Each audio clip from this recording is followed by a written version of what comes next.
Okay, these are our water heaters. We have tankless water heaters, 2 tankless water heaters, and they have not been sealed around the brickwork. I do not see a care and use manual for either one of them. Okay, neither one of them have a switch. There should be a switch so you can work on the units without being electrocuted. We have a switch box. This one is floating. The other one's not floating. Got a little sealant, a little hole in the sealant right there. Okay, think water can get down in there to your wall system? I do. And then you see this red tape around the gas port. It means it hasn't been dialed in.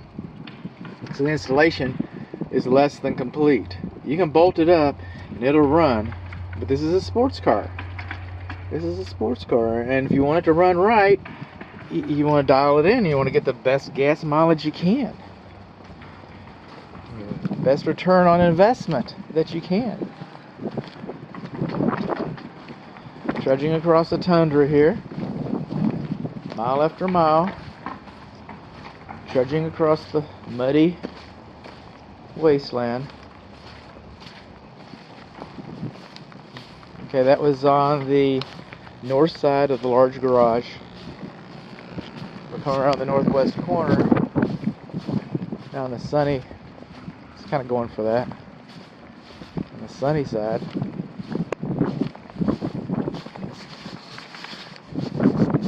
This is nailed in. This is secured. Oh, it's loose. We got floating junction box in both of them. We do not have a switch. It's not universal. It's got the red tape. I guess the only difference is we don't have a big hole in the bottom of it. It's tankless water heaters. We're not running these today because the gas has been turned off. So that was the builder's decision. So the builder can show you all your hot and cold water orientation when you go into the house. The builder can show you how the cooktops come on into the house. Neither ones have care and use manuals. This is the pressure relief valve, and this is the drain line.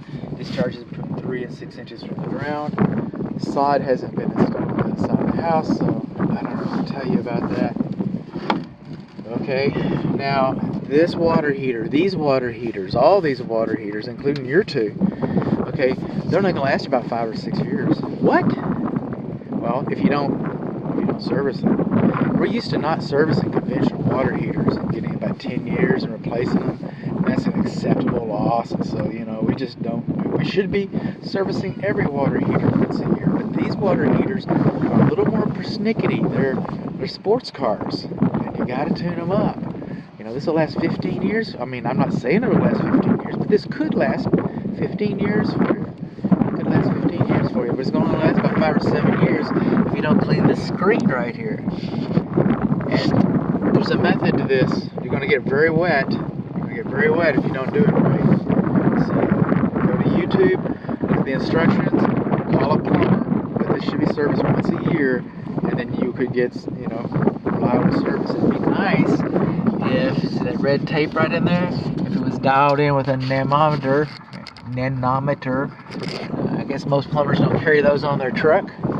Again, it's going to work, but it'll work better if it's adjusted perfectly, and it'll last longer if it's serviced.